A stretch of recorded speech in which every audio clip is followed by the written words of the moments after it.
अब मैं जिस विषय पर बोलना है मुझको, वो है शिक्षा और समाज, और उस तत्कालीन समाज में वर्ण व्यवस्था। आइए हम इस विषय को अब आगे बढ़ाते हैं। शिक्षा और समाज। भगवत गीता में भगवान श्री कृष्ण कहते हैं, चातुर्वर्ण्यम न्याय सृष्टम गुण कर्म विभागश। गुण और कर्म के अनुसार भगवान श्री कृष्ण कहते हैं कि मैंने 4 वर्णों की रचना किया। जन्म के आधार पर नहीं, गुण और कर्म के आधार पर। क्षत्रिय कुल में जन्म लेने के बावजूद,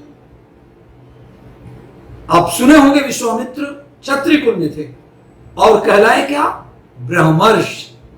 और ब्राह्मण कुल में जन्म लेने के बाद भी कौरवों के सेनापति द्रोण क्षत्रिय हुए, क्षत्रिय का काम किया।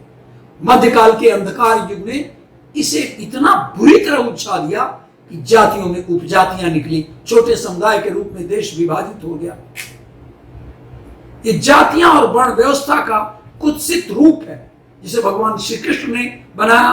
वो कहां चला गया जिस दिन वर्ण की धारणा तुलनात्मक हो गई, कौन बड़ा है, कौन बड़ी है जाति और कौन छोटा, उसी दिन से उसकी वैज्ञानिकता क्षीण होती चली गई और यह माना जाने लगा कि ब्राह्मण के घर, ये बहुत ही, मैं स्वयं ब्राह्मण हूं और मैं जानता हूं कि मैं ब्राह्मण इसलिए कहला रहा हूं क्योंकि ब्राह्मण के घर जन्म लिया हूं।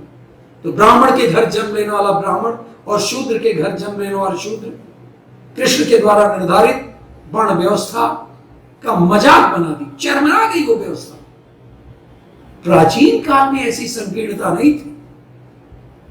आप लोगों की जानकारी के लिए बताऊं, व्यास की मां, आप जानते होंगे, सुने होंगे, व्यास की मां सत्यवती केवट पुत्री थी।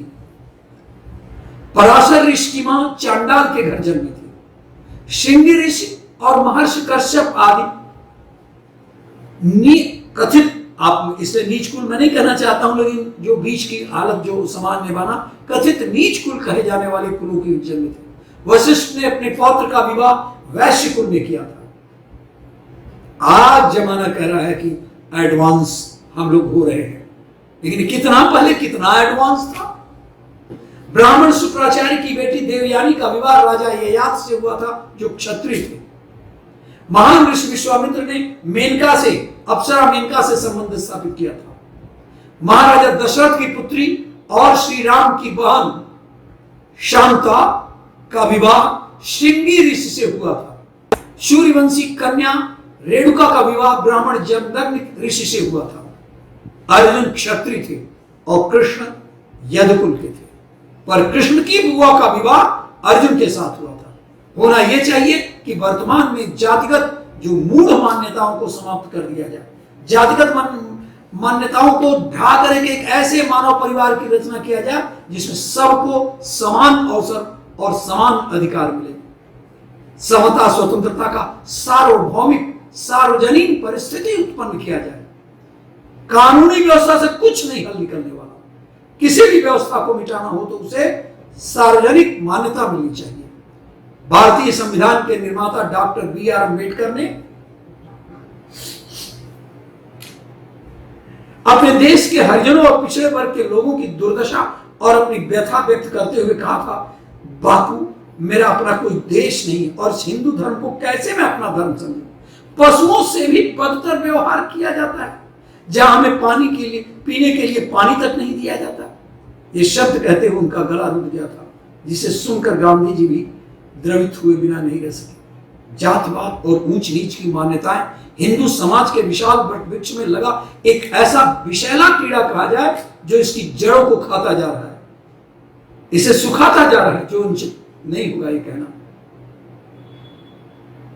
इतिहास गवाह है कि संकीर्णता के भीषण त्रासदी का। मैं एक घटना बताऊं 13वीं शताब्दी का। मोहम्मद तुगलक के शासन में उसके सूबेदार अपने को स्वतंत्र घोषित कर चुका था। नाम था उसका शमसुद्दीन, और यही उसने उपाधि ग्रहण कर लिया था। स्वतंत्र रूप से तुगलक के राज्य में स्वतंत्र रूप से राजकाज चलाने लगा। नैन चंद राय उनका एक जागीरदार था। नैनचंद राय के बेटे का नाम था काला चंद राय। वो भी शाही सेना में सूबेदार हो गया। शमसुद्दीन ने उसे अपनाने के लिए, शमसुद्दीन चाहता था कि ये जो काला चंद राय इतना बहादुर है, उसको अपनाने के लिए अपनी बेटी दुलारी बीबी का विवाह उसके साथ तय कर दिया, निश्चित कर दिया कि दुलारी बीबी, दुलारी जो बेगम है, दुलारी जो बेटी है मेरी, वह आपकी पत्नी होगी।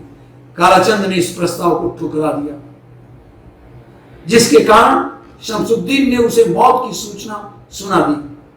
दुलारी को जब पता चला कि उसने अपने आप को मार डालने के लिए कहा कि मैं मर जाऊंगी, दुलारी बीबी के इस प्रेमोत्सर्ग की कोशिश पर कालाचंद ने कहा कि नहीं, इसको मरने नहीं देंगे, और कालाचंद ने शमसुद्दीन की बेटी दुलारी को से विवाह करना स्वीकार कर लिया। और उसके बाद तो शमसुद्दीन ने कालाचंद को मुक्त कर दिया।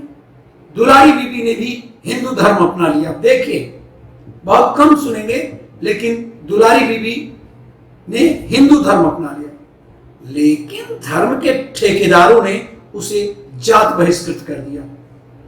कर तो दिया था धर्म, हिंदू धर्म स्वीकार, लेकिन ये जो है पंडित और ये तमाम जो धर्म के ठेकेदार हैं, बहिष्कृत कर दिया उसे जात से। वापस आने के लिए पंडितों से प्रायश्चित भी करवाया। मंदिर में जाने पर उसे अपमानित करके भगा दिया गया। कालाचंद ने सोचा कि जब हिंदू धर्म नहीं मान रहा है तो मैं क्यों इतना लगाव करूं। अपना नाम मोहम्मद उसने फॉर्मूली रख लिया। जो कालाचंद था उसने अपना नाम बदल दिया हिंदू नाम और रख लिया मोहम्मद फॉर्मूली। हिंदू धर्म उसका दुश्मन बन गया। उड़ीसा के न केवल जगन्नाथ मंदिर को, बल्कि जो भी मंदिर मिला उसे तोड़ता गया। असंख्य हिंदुओं को बलात् मुसलमान बनाया। लोग उसे कालाचंद नहीं, काला पहाड़ कहने लगे। जौनपुर और काशी में भारी कत्लेआम मचाया। जिस धर्म का वो इतना निष्ठावान अनुयायी था, उसी का इतना घोर शत्रु।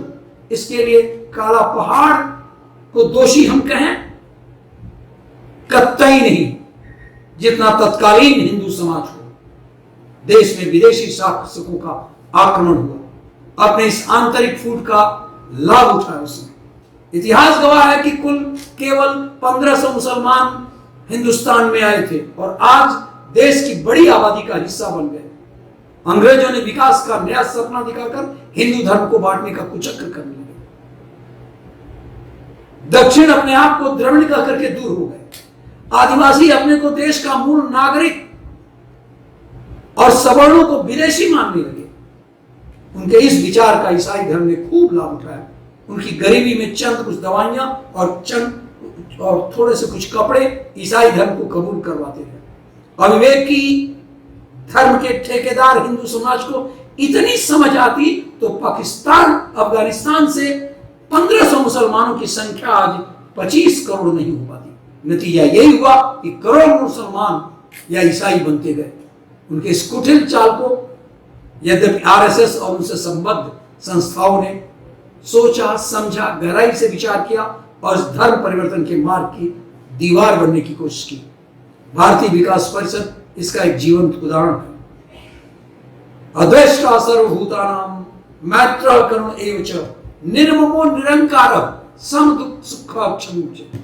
भगवद्गीता के सिद्धांतों में आस्था रखने वाला देश, अथवा सर्वे भवन्तु सुखिनः सर्वे सन्तु निरामयाः सर्वे भद्राणि पश्यन्तु मा कश्चित् दुर्भाग् भवेत् वाला देश, वाला समाज, इस सिद्धांतों को आत्मसात करने वाला ऐसा देश क्यों ऐसा हो गया? लेकिन समय आ गया है। समय पुकार पुकार करके कह रहा है,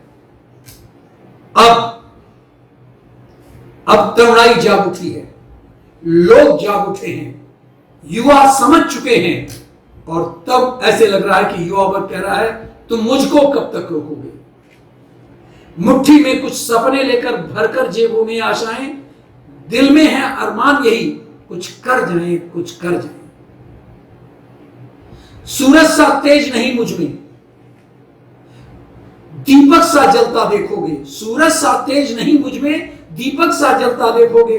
अपनी हद रोशन करने से तुम मुझको कब तक रोकोगे, तुम मुझको कब तक रोकोगे। मैं उस माटी का वृक्ष नहीं जिसको नदियों ने सींचा है, मैं उस माटी का वृक्ष नहीं जिसको नदियों ने सींचा है। बंजर माटी में पलकर मैंने मृत्यु से जीवन खींचा है। मैं पत्थर पर लिखी इबारत हूं, मैं पत्थर पर लिखी इबारत हूं। शीशे से कब तक तोड़ोगे, मैं मिटने वाला नाम नहीं। तुम मुझको कब तक रोकोगे, तुम मुझको कब तक रोकोगे। इस जग में जितने जुल्म नहीं उतने सहने की ताकत है।